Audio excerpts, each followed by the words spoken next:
بسم الله الرحمن الرحيم. أهلا وسهلا بكم في قناتكم الكورة تحت الضغط.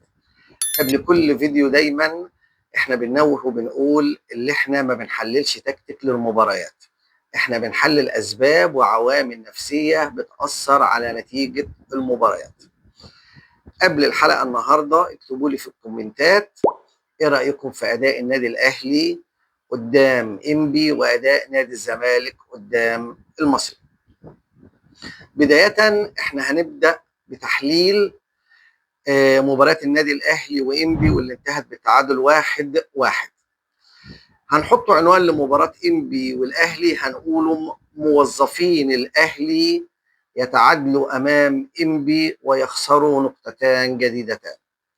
الأهلي لعب 5 مباريات، اتعادل 3 مباريات واتهزم مباراة وفاز مباراة. الأهلي في المركز ال15 من الدوري العام. موظفين الأهلي بدون تجانس، موظفين النادي الأهلي بدون دوافع، موظفين النادي الأهلي بينزلوا المباريات بيخلصوا الساعة ونص بتاعة المباراة وده المهم عندهم، وبياخدوا مقابل العمل أو الوظيفة اللي بيقدموها. النادي الأهلي نزل المباراة النهاردة وهو ما عندوش أي دوافع للفوز بالمباراة. النادي الأهلي نزل النهاردة وهو تقريبا مش حابب يلعب كورة. لعيبة النادي الأهلي نست الكورة، لعيبة النادي الأهلي ما عندهاش أي استمتاع وهي بتلعب كورة، فنزلت بدون دوافع، فده خلى أداء لعيبة النادي الأهلي يغلب عليه الطابع العشوائي.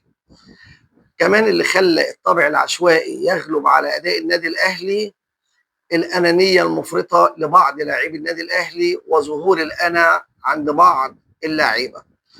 الأنا والأنانية من خلال بعض اللاعيبة فقد النادي الأهلي سرعة النقل وتنقل الكورة، وبالتالي أدائهم كان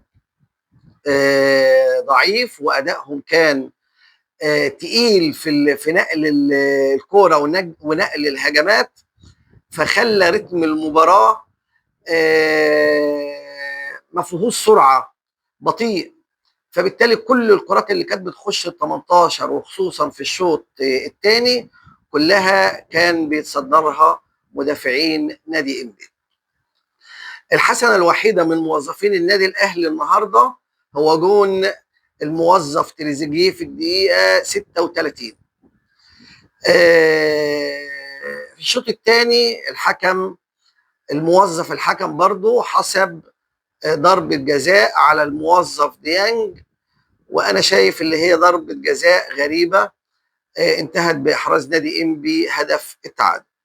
تقريبا في الدقيقة 90 جال النادي الأهلي نفس الكرة ولكن الحكم ما انتبهلهاش وما حسبهاش بلانتي. ده تقريبا كان تحليل وملخص مباراة النادي الأهلي وإنبي. نيجي لتحليل مباراة نادي الزمالك ونادي المصري. المباراة كانت قوية، المباراة كانت على مين اللي هيتصدر جدول ترتيب الدوري العام.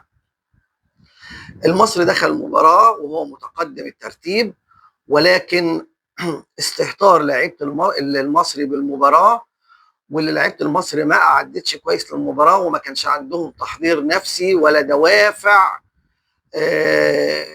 للمباراة، أفقدتهم تركيزهم وأكسبتهم كتير من الغرور. لعيبة المصري بتلعب قدام نادي الزمالك وهي متخيلة ان فرقة نادي الزمالك ضعيفة، بالعكس نادي الزمالك السنة دي أفضل دول فرق الدوري العام.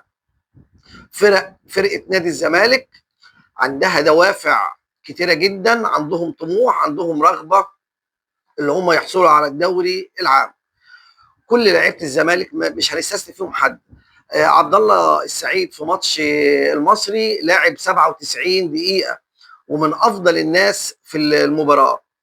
الزمالك أعد كويس للماتش، الزمالك كان عنده دافع قوي اللي هو يبقى أول الدوري العام، استثمر دوافعه واستثمر طموحه ولاعبته بذلت جهد كبير جدا، وكانت النتيجة اللي هو فاز 3-0 على المصري. بالعكس لعيبه المصري نزلت باستهتار كبير، نزلت بغرور، ما ادتش المنافس اللي هو نادي الزمالك حقه، تخيلت انها بتلعب فرقه ضعيفه هتفوز عليها في اي وقت. كانت النتيجه اللي المصري خسر 3-0. اكتبوا لي رأيكم في الكومنتات عن الحلقة، ولو عاوزين تضيفوا حاجة بعد كده في التحليل اكتبوا لي برضو في الكومنتات. لو سمحتم لايك وشير وسبسكرايب عشان يوصلكم كل جديد. دمتم في رعاية الله وأمنه.